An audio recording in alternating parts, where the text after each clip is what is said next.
The arguments I've been making in my recent videos regarding intellectual property point towards this notion that you don't own your ideas.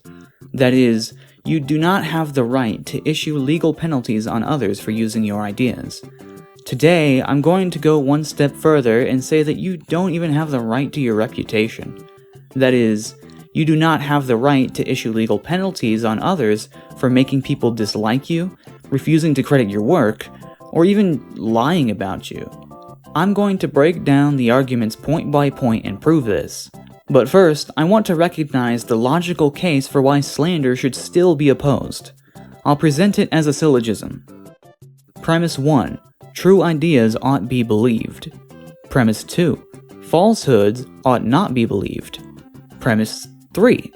It's possible to believe true ideas without first believing falsehoods. Conclusion?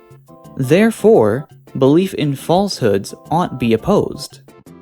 As slander is a form of falsehood, it should naturally be opposed. Now, let's assess some other conclusions one might posit in pursuit of this goal.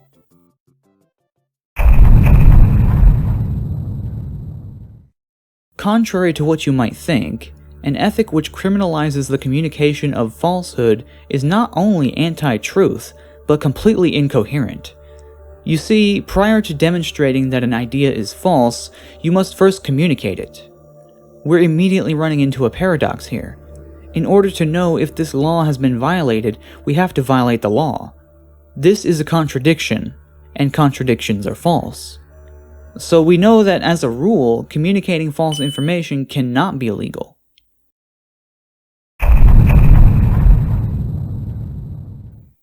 Now, maybe you don't really care if it's logically consistent. You still think misinformation should be forcibly silenced, especially if you're positive they're saying something wrong. However, this constitutes an act of aggression in the natural law sense. People communicating falsehood are not aggressing upon another's property, and therefore retain property rights in their means of communication. Therefore, preventing that communication is a violation of their rights. Not to mention, if you were to try to consistently apply this nonsense law, you'd fail spectacularly. Pretty much everyone believes in false information to some degree. As they're naturally going to spread that information, you'd have to prevent communication in general, which is practically impossible.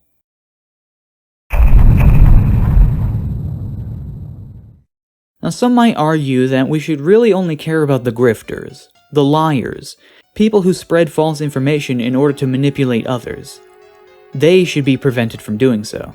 Well, we know a person has lied when they communicate a falsehood while believing it to be false. However, this is completely irrelevant to the stated goal, which is to deter belief in false ideas. A liar still knows and believes the truth.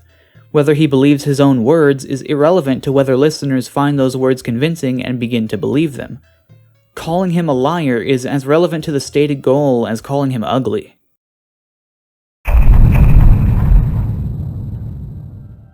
Okay, sure, you might agree it's fine for people to be wrong about things. Everyone's entitled to their beliefs, even if they refuse to acknowledge where they're wrong. What you really care about is the damage they can do to a person. You think it should be the times when someone gets defamed based on falsehood that you should swiftly punish the person responsible. We have a problem here. What is this based on? We already proved that spreading false information isn't illegal. And no one seriously thinks it's illegal to damage someone's reputation. I mean, it's not like people have a right to control their reputation, or else public opinion would legally be bound to never change. How can someone violate a law when they use legal means to achieve legal ends? It doesn't follow. In order for an action to be illegal, some facet of it must be independently illegal for the action itself to be illegal. For instance, using your car to drive down the road isn't illegal. However, using your car to run over people is illegal.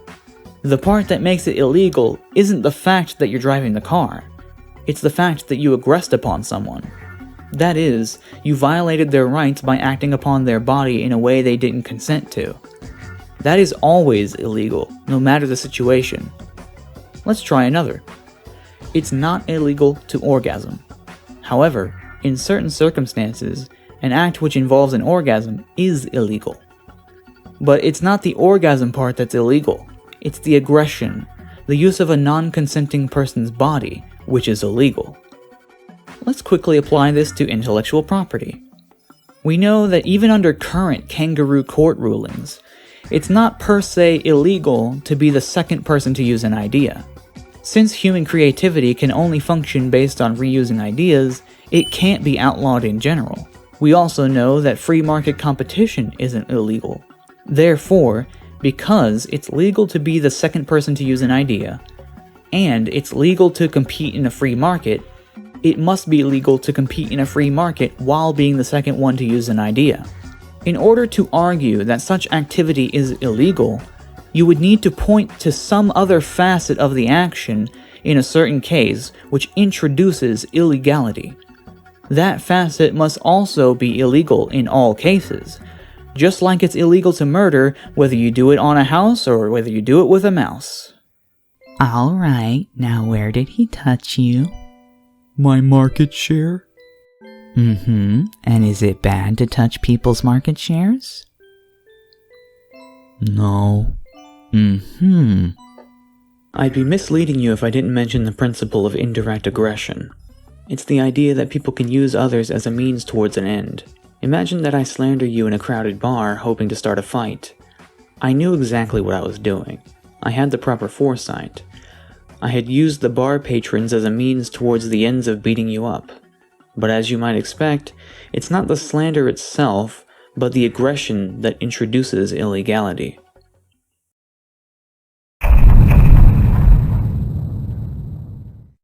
Alright, so spreading false information, copying someone's intellectual work without credit. We can't show that these behaviors are illegal, but we still want to deter them regardless. They're still immoral to us. So what ought we do? Well, we should employ all the other options at our disposal. One of the greatest weapons for discouraging bad behavior ever devised is the activity called argumentation. It allows us to defeat falsehoods without needing to be strong enough to control our opponent. It is your argument for truth that can change the minds of the populace. If you prove your case, then anyone who is honest must agree with it, and those who disagree are shown to be dishonest. On top of that, communities have the strength to punish bad behavior through voluntary means. They can look at someone who offends them and say, "I'd rather not be around that person." Of course, this goes both ways, but that's why we do what we can to spread our morals by living right and encouraging others to do the same. I'm aware that for some, even if these arguments seem valid, that doesn't really get rid of this desire to punish bad people. There's a sense of unfairness we feel when someone doesn't play by our moral rules. We don't like living in a world where someone can legally deprive someone else of opportunity. But law doesn't exist to ensure equal opportunity, or to ensure people behave in ways we agree with. It's not there to guarantee you a bright future or good relationships. It exists as a solution to disputes over these worldly resources which are the means to all of our respective ends. Since slander itself doesn't necessitate a conflict over these resources, the law can't say anything about it. But remember, you're not left defenseless against falsehoods. In fact, you're armed with the greatest counterattack to them: the truth.